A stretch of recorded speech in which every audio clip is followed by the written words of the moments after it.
Welcome to Void of Rules. I was just looking at my channel analytics, and a shocking 85.5% of you watching right now aren't subscribed. If you're enjoying these stories, consider hitting that subscribe button to help me reach 1K subscribers by the end of the year. It costs absolutely nothing, takes just 1 second, and you can always change your mind later. Drop a like on the video too. It really helps with the algorithm. Now let's jump into today's story. I needed to get away. After what happened with Alex, I couldn't bear to stay in our apartment anymore. Every corner held memories. The kitchen where we'd cook together, the living room where we'd curl up and watch movies, and worst of all, the bedroom where I'd wake up gasping from nightmares of flames and screaming. The fire wasn't my fault. That's what everyone kept telling me. But I should have been there. Maybe I could have gotten him out in time. Instead, I was working late, and by the time I got the call, it was too late. The investigators said the fire started in the kitchen, faulty wiring in the microwave.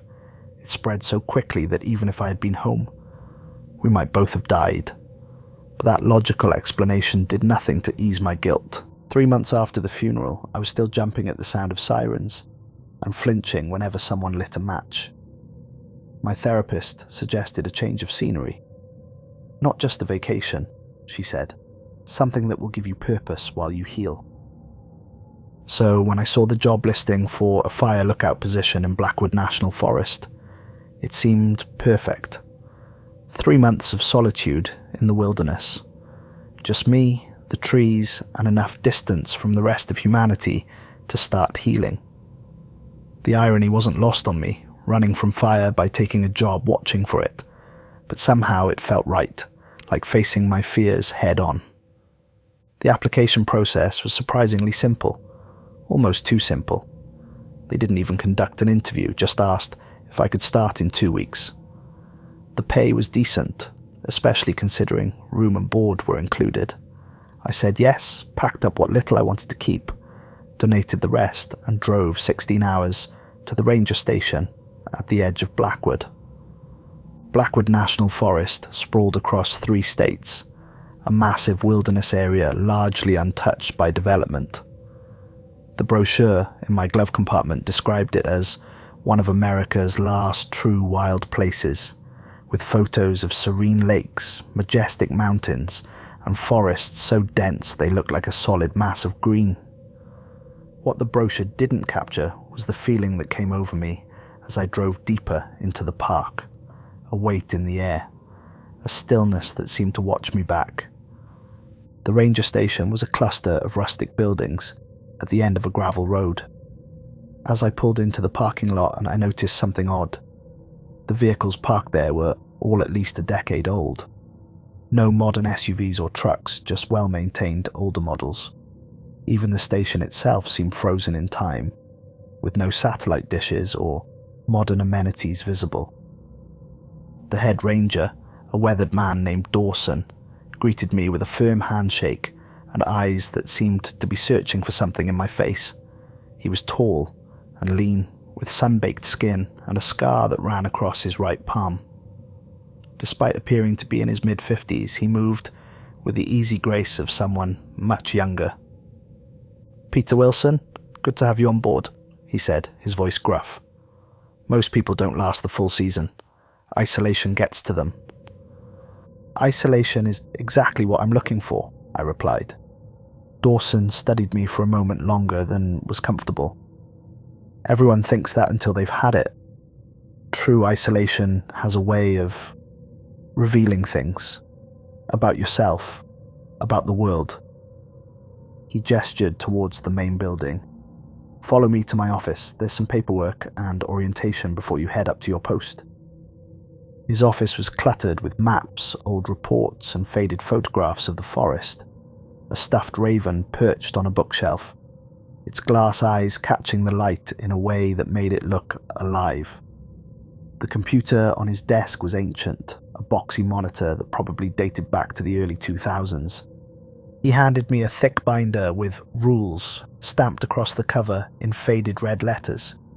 It felt heavier than it should have, as if it contained more than just paper. "This is your manual. Everything you need to know about being a lookout is in here," he said, his fingers lingering on the binder, as if reluctant to let it go. "But more importantly, there are rules. Specific rules for Thorny Ridge Lookout." "I assume that's standard procedure," I said, taking the binder. Dawson's expression darkened. "Nothing about Thorny Ridge is standard, Wilson. These rules," he tapped the binder, "aren't suggestions. They're not guidelines. They're non-negotiable commands. Follow them exactly. No exceptions. Your life depends on it." I chuckled nervously, but Dawson didn't smile back. "I'm serious, Wilson. More serious than you can understand right now." He looked out his window towards the distant mountains. "The person before you didn't last 2 weeks. They quit." Dawson was quiet for a long moment. "Let's just say they departed earlier than expected." The way he stated it sent a chill down my spine, but I nodded anyway. "I'll follow the rules." "Good. Your tower is a 4-hour hike from here. I'd offer you a ride part way, but the terrain is too rough for vehicles. Jackson will take you to the trailhead." Jackson, a younger ranger with a perpetual frown, barely spoke as he drove me to the starting point of the trail. He had the same quality as Dawson, an intensity to his gaze, as if he was constantly watching for something. The radio in his truck played nothing but static, which he didn't seem to notice or mind. As we approached the trailhead, I spotted a deer carcass by the side of the road. It didn't look like it had been hit by a car or attacked by predators. It was just empty. Deflated somehow, as if something had removed not just its organs, but its essence. Jackson followed my gaze and accelerated slightly. At the trailhead, he handed me a map, pointed to the red X marking my destination, and said, "Stay on the path, no matter what, even if you see a shortcut." "Is the terrain dangerous?" I asked. "The terrain isn't the problem." He glanced at the forest, then back to me.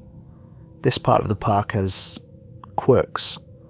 Hikers who stray from marked paths sometimes find themselves turned around, lost for days, even if they have GPS." "Good to know," I said, shouldering my backpack. Jackson nodded. "One more thing. If you see anyone else on this trail, don't mention the rules. Don't talk about your post. Say you're just a hiker." "Why would... just don't..." His tone left no room for argument. "See you in 3 months, Wilson. Maybe." Then he was gone, leaving me alone with my backpack, supplies, and the heavy rulebook. The hike was strenuous, but beautiful. Massive pines towered overhead, filtering the sunlight into dappled patterns on the forest floor. Birds called from the canopy, and twice I spotted deer watching me from between the trees.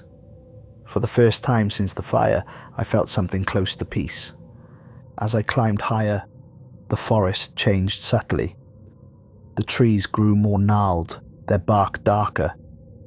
The underbrush thinned out, revealing forest floor carpeted with unusual fungi. Pale, bulbous growths that seemed to pulse slightly if you looked at them too long. The air grew heavier, charged with something I couldn't identify. Not quite electricity, but a similar prickling sensation on my skin. That feeling vanished when I reached my lookout tower. Thorny Ridge Lookout stood on the highest point for miles, a 60-foot wooden structure with a glass cabin at the top. From a distance, it looked like any fire tower I'd seen in photos, but as I got closer, something felt wrong. The wood looked ancient, weathered by countless seasons, with deep grooves and knots that seemed to form almost faces if you looked at them too long. According to my orientation packet, the tower had been built just 15 years ago, but it looked like it had stood there for a century. Strange markings ran up the supporting beams, not graffiti, but deep scratches that no human tool could have made. They reminded me of claw marks, but they were too high up and too regular to have been made by a bear or mountain lion. Some formed patterns that almost resembled letters in an alphabet I'd never seen before. I hesitated at the base, suddenly questioning my decision, but the sun was beginning to set, painting the sky in brilliant oranges and reds that reminded me too much of flames, and I didn't want to be caught outside after dark. I began to climb the worn wooden steps. Each step creaked under my weight, the sound echoing through the silent forest. The wood felt warm beneath my palm, warmer than it should have been in the cooling evening air. Halfway up, I swore I heard something moving in the trees below, but when I looked down there was nothing there, just shadows growing longer as the sun sank lower. The cabin at the top was basic but comfortable. A twin bed in one corner, neatly made with fresh linens. A small kitchen area with a propane stove, mini fridge and basic cookware. A desk with maps and spotting equipment. A compass, binoculars, various weather measurement tools. A radio setup that looked newer than anything I'd seen at the ranger station. And windows. Massive windows on all sides giving a 360-degree view of the surrounding wilderness. I set down my pack and noticed something odd. There were personal items still in the cabin. A jacket hanging by the door, women's size small. A half-finished paperback on the desk. House of Leaves, with a bookmark about halfway through. A coffee mug with dried remnants at the bottom. A few long brown hairs caught in the bathroom drain. It looked like the previous lookout had left in a hurry. I picked up the book, curious. Inside the cover was a name written in delicate handwriting. Jamie Cordoza. Below it, a little drawing of a fox. I flipped to the bookmark and found a passage heavily underlined. This is not for you. The radio crackled to life, making me jump. Thorny Ridge, this is base. Radio check. Over. A woman's voice, tense but professional. I picked up the receiver. Base, this is Thorny Ridge. I'm here. Over. A pause. Wilson? You made it. Good. She sounded relieved. Too relieved for a routine check-in. Settle in tonight. First official shift starts tomorrow. Sleep well. And Wilson? Yes? Read the rules. All of them. Before you go to sleep. Over and out. Night fell quickly in the mountains. I unpacked my things, heated up some canned soup, and finally sat down with the rulebook as the darkness pressed against the windows of my new home. The first section was standard procedure: how to spot smoke, how to use the radio, emergency protocols, how to log weather conditions, how to report wildlife sightings, how to conserve water during dry spells. Nothing unusual. But halfway through, I found a section titled Thorny Ridge Specific Protocols, with a handwritten note underneath. Follow exactly. Rule 1. Always keep the tower windows clear of any markings. No condensation, no fingerprints, no writing or drawing of any kind. Clean immediately. Rule 2. Never respond to radio calls between 1 a.m. and 5 a.m. regardless of who is calling or what they say. Rule 3. If you see smoke in the valley below but no fire, alert on equipment, do not report it. Log it in your personal journal only.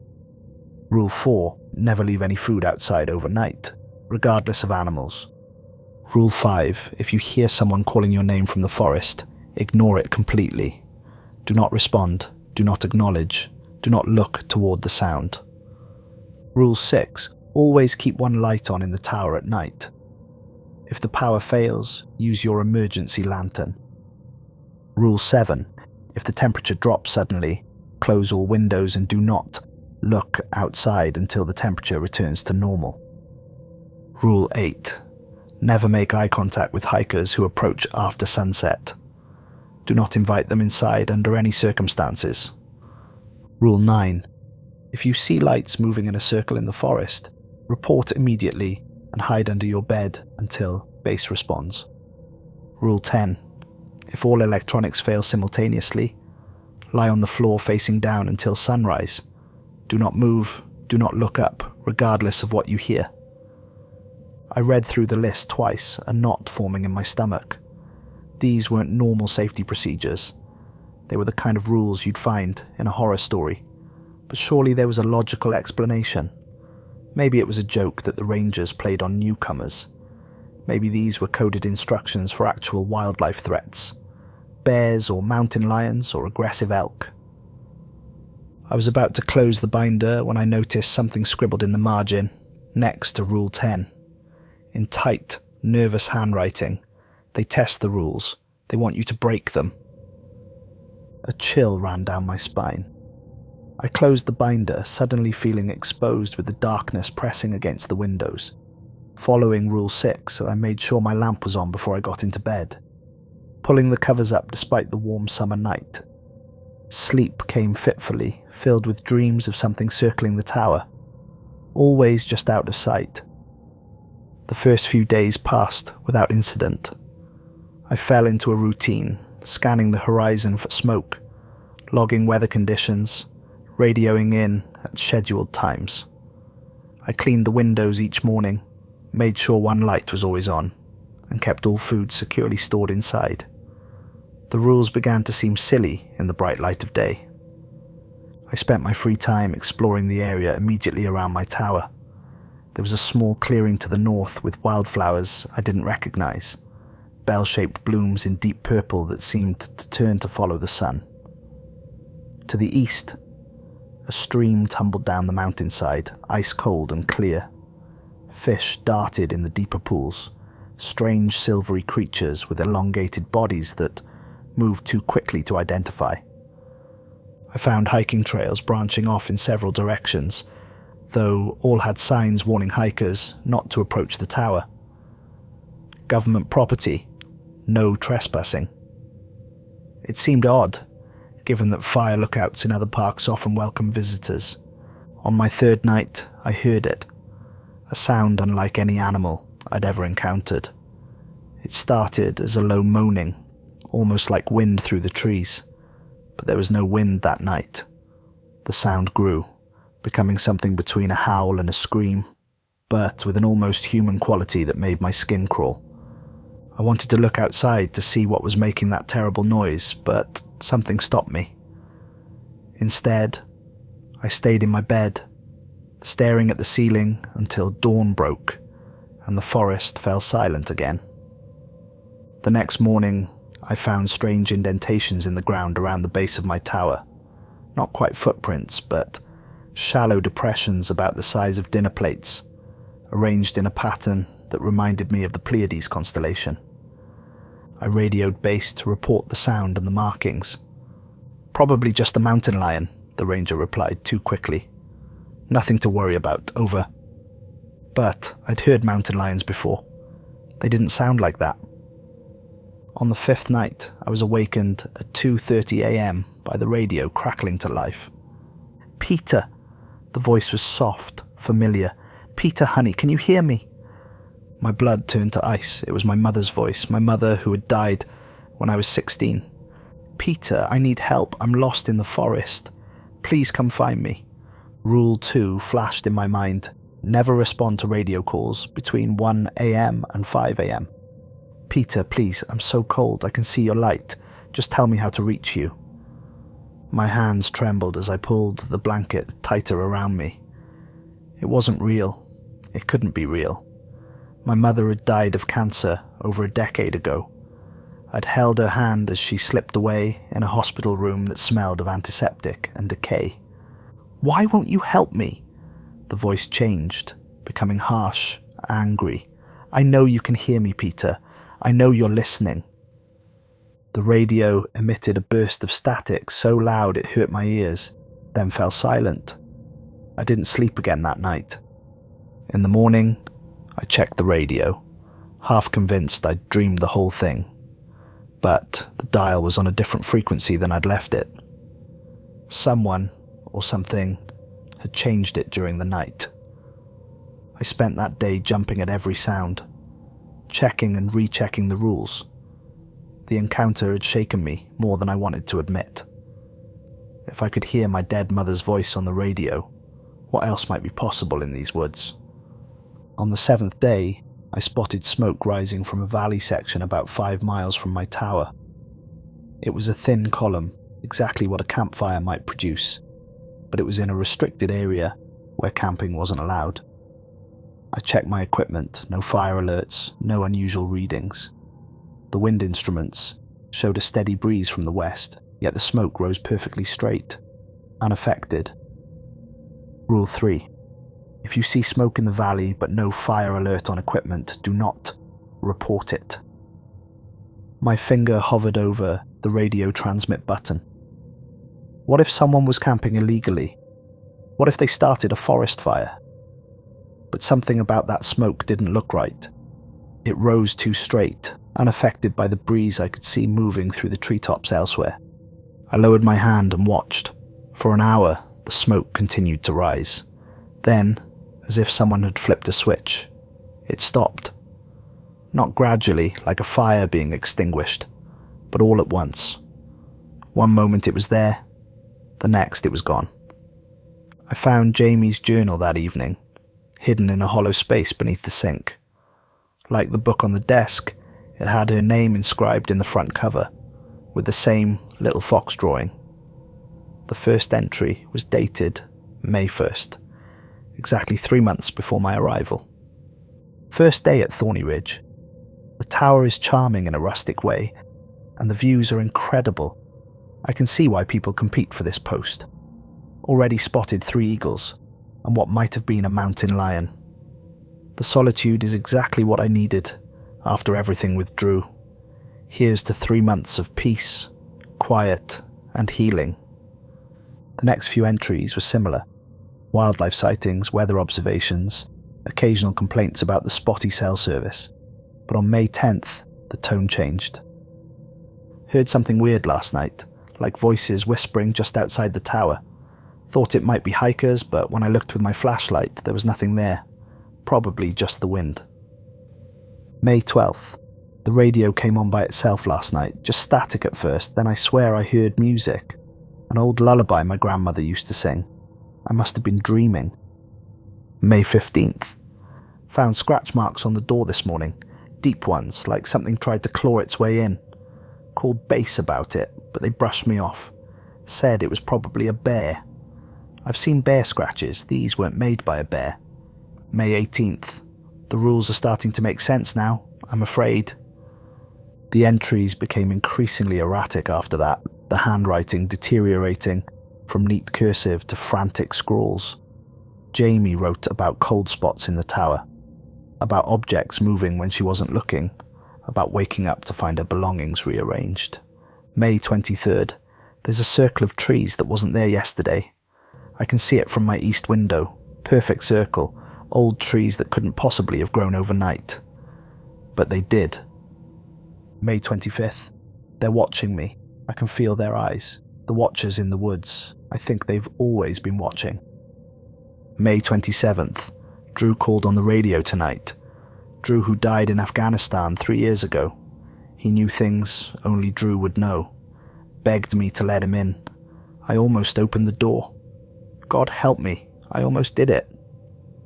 The final dated entry, May 30th, simply read, "They're coming up the stairs. I'm sorry, I broke the rules." After that, there was just one more line, written in different ink, in handwriting so distorted, it was barely legible. The forest remembers. I closed the journal, my hands shaking. Part of me wanted to dismiss it as the writings of someone who had succumbed to isolation and paranoia. 3 months alone in the wilderness could do strange things to a person's mind. But I couldn't forget the strange footprints, the unnatural smoke, the voice on the radio that sounded exactly like my dead mother. That night, I made radio contact with another lookout for the first time. His name was Rivera, stationed at Eagle Peak, about 20 miles west of my position. "First season?" he asked after we exchanged the usual weather reports. "Yes," I replied. "Is it always this strange out here?" A long pause. "You're at Thorny Ridge." It wasn't a question. "Yes." Another pause. "They're testing you. Don't fail." "Who's testing me? The Rangers?" Rivera laughed, but there was no humour in it. "Not the Rangers. Listen, I can't say much. They might be listening. Just follow the rules. Every single one. No exceptions." "What happens if—" "No exceptions," he repeated firmly. "Good luck, Wilson. Over and out." The radio went dead. When I tried to call Eagle Peak again, there was no answer. The next day dawned clear and beautiful, but I couldn't shake the dread that had settled over me. I found myself checking and rechecking the rules, making sure I hadn't accidentally broken any of them. I cleaned the windows obsessively, kept my eyes on the forest's edge, and jumped at every unexpected sound. Around midday, I noticed movement on one of the hiking trails that led toward my tower. Through my binoculars, I could see a figure in green slowly making their way up the path. My first thought was relief. Another human being, confirmation that the outside world still existed. But as I watched, I noticed something odd about the hiker's gait. They moved with a strange, lilting step, almost like they were dancing to music I couldn't hear. I kept track of their progress throughout the afternoon. They should have reached the tower by 3 p.m. at the latest, but 3 o'clock came and went with no sign of them. At 4:30, I scanned the trail again and saw them, in exactly the same spot they'd been at noon, still moving forward, but somehow not making any progress. At 5:45, they vanished. One moment they were there, the next they were gone, like a light being switched off. That night, I dreamed of a stone in a circle of trees. In my dream, I approached it and saw handprints embedded in its surface, dozens of them, of varying sizes. As I reached out to touch one, blood began to seep from the impressions pooling on the ground at my feet. The blood formed patterns, symbols that shifted and changed as I tried to read them. I woke, gasping for air, my sheets soaked with sweat despite the cool night. Something felt different in the tower. The air was thicker, charged with a presence I couldn't see, but could definitely feel. Like someone was standing right behind me, watching, waiting. As dusk approached on my 14th day, I spotted a figure emerging from the tree line. A hiker by the looks of it, wearing a red jacket and carrying a large backpack. They waved at my tower and began to climb the hill toward me. My first instinct was relief. Another human being, someone to talk to after 2 weeks of isolation. But then I remembered Rule 8. Never make eye contact with hikers who approach after sunset. The sun was already touching the horizon, painting the sky in brilliant hues of orange and pink. By the time the hiker reached my tower, it would be fully dark. I watched from the window as they drew closer. Their movement seemed off somehow. Too fluid in some moments, too jerky in others, as if they weren't quite used to their body. Their limbs sometimes bent at angles that didn't look entirely natural. When they were about 50 yards away, they looked up at my window and waved again. I stepped back, careful not to make eye contact. The rulebook didn't say I couldn't communicate at all, just that I shouldn't look them in the eye or invite them inside. So, when they reached the base of my tower, I called down through the open window, keeping my gaze fixed on a point just over their shoulder. "Hello, can I help you?" "Hey there." The voice was friendly, gender neutral. "I'm a bit lost. Mind if I come up and look at your maps?" "I'm sorry, but visitors aren't allowed in the lookout tower," I lied. "But I can guide you from here. Where are you trying to go?" "It would be easier if I could just come up for a minute," the hiker insisted. "It's getting dark. I'm tired." They shifted their weight, and I could have sworn their legs bent backward for just a moment. "I can radio for a ranger to help you," I offered, still careful not to look directly at them. "Just look at me," the hiker said, their voice changing slightly, a new resonance entering it that made my teeth vibrate. "Just look down here and tell me why you won't help a fellow hiker." A chill ran down my spine. I moved away from the window. "I'm radioing base now," I said, picking up the receiver. "No!" The hiker's voice changed completely, dropping an octave, and taking on a quality that made my teeth vibrate. "Look at me!" I pressed the transmit button. "Base, this is Thorny Ridge. I have an aggressive visitor at my tower." "Over." Static answered me. The radio was dead. Outside, the hiker began to circle the tower. Their movements now distinctly wrong. Too fast, too angular. Joints bending in ways human joints don't bend. They called up to me in different voices, sometimes angry, sometimes pleading, sometimes using voices I recognized from my past. My college roommate, my ex, Alex. "Peter, baby, it's me. Let me in. I miss you so much. Don't you want to see me again?" Alex's voice perfectly reproduced, down to the little laugh he would make when he was nervous. But Alex was dead, burned beyond recognition, in our apartment. I'd identified him by his watch band and the ring I'd given him for our anniversary. "You let me die, Peter," the thing outside called in Alex's voice. "You weren't there when I needed you. The least you could do is look at me now." I huddled in the center of the room, away from all windows as the thing outside circled and called all night. Sometimes it would fall silent for so long and I thought it had left, only to suddenly bang on one of the support beams so hard the whole tower shook. The temperature in the cabin dropped steadily, my breath fogging in the air despite the summer night. I remembered Rule 7 and shut all the windows, though every instinct screamed at me to look outside, to confirm that what I was hearing was real. In the darkest hour of the night, the thing began to climb.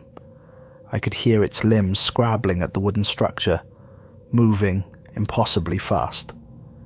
It reached the platform outside my door and began to scratch, long, deliberate strokes that tore through the outer layer of wood. "Let me in, Peter," it whispered, its voice now a horrible blend of everyone I'd ever loved. "Don't you want to see what I really look like?" I pressed my hands over my ears and repeated Rule 8 like a mantra. Never make eye contact. Never invite them inside. Never make eye contact. Never invite them inside. When dawn finally broke, I peered cautiously out the window. The forest was empty, but circling the tower was a new set of footprints. Human-shaped, but too deep, as if whatever had made them weighed far more than any person should. And gouged into my door were 3 words: "I'll come back." I slumped to the floor, exhausted but relieved to have survived the night. The radio crackled back to life. "Thorny Ridge, this is Base. Everything okay up there? You missed your morning check-in?" "I had a visitor last night," I said, my voice hoarse. Something, tried to get me to let them in. The radio wasn't working." A long pause. "Did you maintain the protocols?" "Yes, I didn't make eye contact. I didn't invite it inside." "Good," Dawson's voice replied, relief evident. "That's good, Wilson. Get some rest. It won't come back tonight." "What was it?" Another pause. "We'll talk about that when your rotation ends. For now, just keep following the rules." But I couldn't just keep following the rules without understanding why. That afternoon, I broke Rule 3. I reported the strange smoke I'd been seeing, demanding answers. "It's nothing to worry about," the ranger on duty insisted. "Probably just atmosphere effects, or—" "Don't lie to me," I interrupted. "I've read Jamie's journal. I know something happened to her. I know something's wrong with these woods." The radio went silent for so long, I thought they'd cut the connection. Finally, Dawson's voice came through. "Wilson, listen carefully. We can't discuss this over the radio, but I'll tell you this much. What you're experiencing is real. The rules are there to protect you. Follow them and you'll make it to the end of your contract. Break them." He trailed off. "Like Jamie did?" I pressed. "Yes, like Jamie did." His voice was heavy with what sounded like genuine regret. 3 more days, Wilson. Just hold out for 3 more days. Then we'll bring you in for a full debriefing." 3 days. I could last 3 more days. I'd already made it through 2 weeks of strangeness. 72 more hours was nothing. except those 72 hours stretched into an eternity of escalating incidents. That night I woke to find all the furniture in the cabin rearranged, the bed where the desk should be, the stove turned to face the wall, my backpack hanging from the ceiling light. I hadn't heard a thing. The next morning, I found a dead raven on the platform outside my door. Not just dead, completely hollowed out like the deer I'd seen my first day. Just skin and feathers, with no internal organs. The second night, the temperature dropped to near freezing, despite being August. Frost formed on the inside of my windows, creating patterns that looked disturbingly like faces. I huddled under every blanket I could find, reciting the rules to myself over and over. And on the third day, a violent storm rolled in. Lightning split the sky as rain lashed against my windows. The downpour was so heavy, I could barely see the tree line. But between lightning flashes, I caught glimpses of movement. Tall figures moving through the trees, their proportions all wrong for humans or animals. I was keeping a wary eye on the forest edge, remembering the hiker, when every electronic device in the tower died simultaneously. The lights, the radio, my phone, even my battery-powered flashlight. Rule 10. If all electronics fail simultaneously, lie on the floor facing down until sunrise. Do not move, do not look up, regardless of what you hear. I lay down immediately, pressing my face against the rough wooden floor. For the first hour, there was nothing but the sound of rain and thunder. I was beginning to think this was another false alarm. Then I heard it. The sound of something climbing the stairs outside. Slow, deliberate steps, heavier than any humans. The wood creaked and groaned in protest under the weight. Something scratched at the door. Not a knock, but long, drawn-out scrapes that made the door shudder in its frame. The handle turned, but I'd locked it. The scratching intensified, becoming a frenzied scrabbling. The entire tower trembled. Then came the voices, dozens of them, overlapping, calling my name from all sides, pleading, threatening, seducing. I clenched my teeth and pressed my forehead harder against the floor. "Peter, just look up, just for a second. Don't you want to see us? Don't you want to understand? You're going to die up here, Peter, just like Jamie did. Just like all the others did. We can show you Alex again. Don't you miss him? Don't you want to hold him one more time?" A new sound, something heavy dragging itself across the roof. The ceiling bulged downward as if under enormous weight. Dust and splinters rained down on my back. The thing above me was trying to break through. I almost looked up then, almost broke the rule. But I remembered Jamie's last journal entry. I broke the rules. So I stayed motionless, even as tears streamed down my face, even as the voices became so loud they seemed to be coming from inside my own head, even as something lowered itself from the ceiling until I could feel cold breath on the back of my neck. "We could have been so beautiful together," it whispered, in a voice like leaves rustling over graves. "But you're strong. Too strong for the easy way. We'll try the hard way next." I must have passed out eventually. When I came to, sunlight was streaming through the windows. Every electronic device was working again, as if nothing had happened. But there were deep gouges in the door, the ceiling, and all around the windows. Proof that I hadn't imagined it. The radio crackled. "Thorny Ridge, this is base. Status report, over." My hands shook as I picked up the receiver. "Base, this is Thorny Ridge. I'm alive." "Wilson, you passed." Dawson's voice was filled with something like awe. "They'll leave you alone, for now." "What the hell is going on here?" I demanded, anger finally breaking through my fear. "What aren't you telling me? What were those things?" A long silence, then, "Come down to base tomorrow. It's time you knew the truth." I almost refused. The thought of hiking through those woods, possibly encountering whatever had circled my tower, was terrifying. But I needed answers more than I needed safety. The next morning, I packed a day bag and began the hike down. The forest felt different now. The trees seemed to lean toward me as I passed, branches reaching just a little too eagerly in my direction. Birds fell silent as I approached and resumed their calls only after I was far away. About 2 miles from my tower, I spotted something that hadn't been there before. A perfect circle of ancient trees. Their trunks gnarled and twisted, bark dark with age. It looked exactly as Jamie had described in her journal.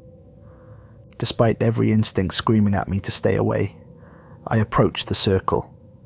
The air grew colder as I got closer, my breath fogging in front of me despite the summer heat everywhere else. The ground inside the circle was covered not with the usual forest undergrowth, but with a carpet of pale mushrooms, their caps a sickly white that seemed to glow faintly even in daylight.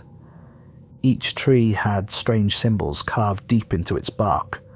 Not random vandalism, but precise, deliberate patterns that seemed to shift when I wasn't looking directly at them. I touched one of the symbols and felt a jolt of something like electricity run up my arm, leaving a lingering numbness in my fingertips. At the centre of the circle was a flat stone about waist high. Embedded in its surface were handprints, dozens of them, of varying sizes, preserved in the rock, as if the stone had been molten when they pressed their hands into it. Some were clearly a child's, small and perfect. Others were massive with too many fingers. All were unnaturally deep, as if the owners had pushed with desperate force. One of the handprints immediately caught my attention. It was larger than the others, with a distinctive scar across the palm, identical to the scar on Ranger Dawson's right hand. As I studied the stone, the air around me seemed to thicken, becoming almost difficult to breathe. A whisper started at the edge of my hearing. Not words exactly, but a sound that wanted to be words, like a radio, caught between stations. The mushrooms around my feet began to pulse with a soft blue light, beating in time with my heart. I backed away from the stone, my mind racing. Something was profoundly wrong with this forest, something that went beyond strange noises and unexplained phenomena. There was an intelligence here, ancient and alien, with rules and purposes I couldn't begin to understand. When I reached the ranger station 3 hours later, I wasn't surprised to see Dawson waiting for me on the porch, as if he'd known exactly when I would arrive. "You found the circle," he said. It wasn't a question. "What is this place?" I asked. "What's happening in these woods?" Dawson sighed heavily. "Come inside, Wilson. This isn't a conversation for open air." His office was different now, the maps and clutter cleared away, revealing a wall covered in photographs, lookouts and rangers dating back to the 1800s, standing in front of a tower that looked identical to mine. The same tower that was supposedly built 15 years ago. And in each photo, the subjects had the same vacant expression, the same distant look in their eyes. Some had visible scars, burns, claw marks, missing fingers. All of them had their right hand either prominently displayed, showing a distinctive mark, or carefully hidden from view. "Blackwood Forest is old," Dawson said, pouring 2 glasses of whiskey and handing me one. "Older than the Park Service, older than this country. The native tribes that lived here never settled in the deep woods. They said the forest was already claimed. By what? They had many names for it. The Ancient One, the Watcher in the Trees, the Fire Spirit." He took a drink. "We just call it the Entity. It's been here as long as the forest has, maybe longer. And it's territorial. Those things that came to my tower. Servants, manifestations, fragments of the entity itself. We don't really know." Dawson rolled up his sleeve, revealing burn scars that ran from his wrist to his elbow in patterns identical to the symbols I'd seen carved into the trees. "What we do know is that it tests those who enter its domain. The rules we gave you, they're not arbitrary. They're a defense against its tests. And if you fail?" Dawson's eyes met mine. "You've read Jamie's journal. You know what happens. I thought of the handprints in the stone, and those who pass become guardians, marked by the forest, bound to protect the boundary between the entity's domain and the outside world. He nodded to the wall of photographs. Everyone in those pictures passed the test. Everyone placed their hand on the stone. Why not just close the forest? Keep people out? Dawson laughed, a hollow sound. We've tried. Roads get rerouted. Maps change, signs disappear. The entity wants people to come. It needs them. For what? Sustenance, amusement, evolution. We don't fully understand its purpose, but we know it's existed in some form for thousands of years, adapting, growing stronger. And we know that without the guardians to maintain the boundaries and rules, it would spread beyond the forest. I digested this, trying to fit it into my understanding of reality. And the tower, the real tower, has stood for over 150 years. The entity preserves it, just as it preserves us. What do you mean? Dawson hesitated, then reached for a photograph on his desk. It showed a much younger Dawson standing in front of my tower. This was taken in 1964. I stared at him. The man in front of me couldn't be more than 55. That's impossible. Once you're marked, you change, age differently, heal differently. He set down the photo. It's part of the pact. Before I could ask what he meant by that, the radio on his desk burst to life with an urgent message about a forest fire near my lookout. But the description made no sense. The ranger reported that the fire was moving in patterns, forming shapes and symbols. Dawson's face drained of colour. It's time, he whispered. Time for what? Your final test. He grabbed my arm. Listen carefully. There's a Rule 11. It's not in the manual because each lookout must discover it for themselves. What is it? When the forest burns in patterns, you must choose to stay or flee. Those who flee are hunted. Those who stay become guardians. His grip tightened. The fire lookout job isn't about spotting forest fires, Wilson. It's about watching for the fire entity, containing it, binding it. I pulled away. You're insane, all of you. Go back to your tower, Dawson said quietly. Make your choice, but know this, the entity has already marked you. It doesn't let go easily. I ran, not back to the tower, but to my car. I was done with this place, these people, these rules. I would drive away and never look back. Report them to whatever authorities would listen. As I sped down the mountain road, I could see smoke rising in the distance, forming impossible patterns against the sky. Shapes that reminded me of the symbols carved into the trees, but vast, spanning acres of forest. My car died 5 miles from the park boundary. No warning, no sputtering, just complete mechanical failure. As darkness fell, I heard them moving in the forest on either side of the road, whispering my name, coming closer. I considered staying in the car, but the memory of Rule 10 made me reconsider. If all electronics failed in the tower, I was to lie on the floor. My car was an electronic device that had failed. What if the same rules applied? I got out and started walking, following the road toward the park boundary.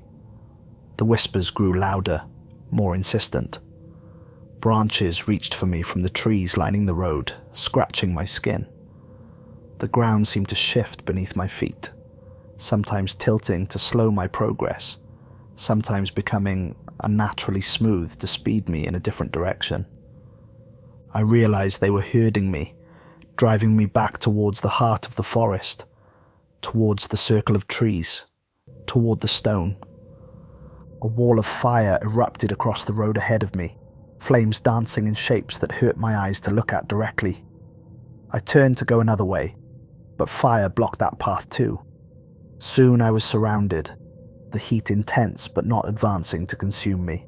Through the flames, I saw figures watching, tall, spindly creatures with too many limbs, smaller, scuttling things that moved in quick bursts, and in the gaps between the flames, glimpses of something massive, something that seemed to exist in more dimensions than I could perceive.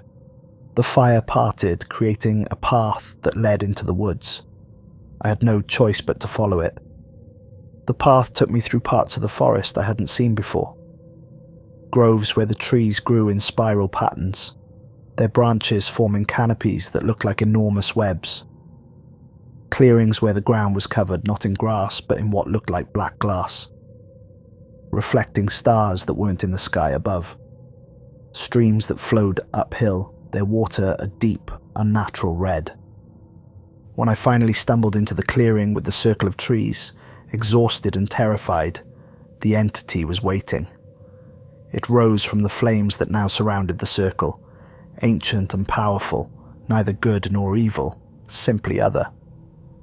It had no fixed form, shifting between shapes, sometimes like a stag with too many antlers, sometimes like a vast moth with wings of fire, sometimes like a human figure stretched and distorted. In its presence, I understood that the rules, the tests, the fear, they were necessary, a boundary between worlds that must be maintained. The entity wasn't evil, not exactly, but it was alien, operating according to laws and desires beyond human comprehension. Without the Guardians to maintain the rules, to enforce the boundaries, it would spread, consuming more territory, more lives.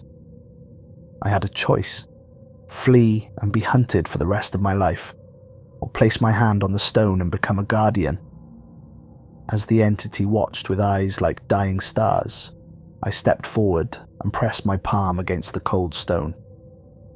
Pain shot through me, white-hot and searing, as my handprint joined the others. The stone beneath my palm turned molten, burning a pattern into my flesh that matched the symbols on the trees. I screamed, but didn't pull away, instinctively knowing that to break contact now would be fatal. When it subsided, I knew I was changed, marked, bound to the forest and its secrets. I could feel the entity now, a presence at the back of my mind, watching through my eyes. And I could feel the other Guardians too, Dawson, Rivera, all those who had passed the test before me. A network of consciousness spread throughout the forest. I returned to my tower, understanding my new role. The tower wasn't just a vantage point to spot fires. It was a node in a vast network, a place where the boundary between worlds was thin. My job was to maintain that boundary, to enforce the rules that kept the entity contained. The radio crackled to life as I entered. Thorny Ridge, this is base. Status report. Guardian Wilson reporting, all secure. Congratulations, Dawson's voice replied. Prepare for the next lookout, they'll need the rules. As I hung up the receiver, I took out the manual and turned to Rule 11. I added my own handwritten note beneath it. Choose wisely, the forest remembers. Outside my window, the ancient trees swayed in a wind that touched nothing else, and somewhere deep in the woods, the entity continued its endless vigil. And I, now bound to this place, began mine. In the months that followed, I learned more about the nature of my new existence. The mark on my palm granted me certain abilities. I could sense when the boundary was thin, could sometimes communicate with the other Guardians through thought alone, could heal from injuries that would kill an ordinary human. But there were limitations too. I couldn't leave the forest for more than a few days without beginning to weaken. I was bound to return, to maintain the rules, to watch for new threats. The entity provided a kind of immortality, but at the cost of freedom. I met the other Guardians, men and women from different eras, all bearing the same mark, all serving the same purpose. Some had been Guardians for decades, others for centuries. They taught me the deeper rules, the ones not written in any manual. How to negotiate with the entity when it grew restless. How to guide lost hikers back to safety without revealing the truth. How to recognize when someone had been touched by the forest and was being tested. And I learned about the cycle. Every few years, the entity requires a new guardian. Someone to replace those who have grown weary or died despite their enhanced resilience. It selects candidates carefully, people who have experienced loss, who seek isolation, who have a particular sensitivity to the world beyond the visible. People like me, people like Jamie, who failed her test, people like the next lookout who will arrive at Thorny Ridge, desperate for solitude, unaware of what waits in the woods.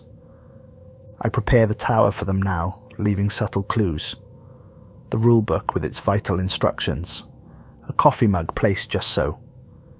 Jamie's book with its warning, "This is not for you."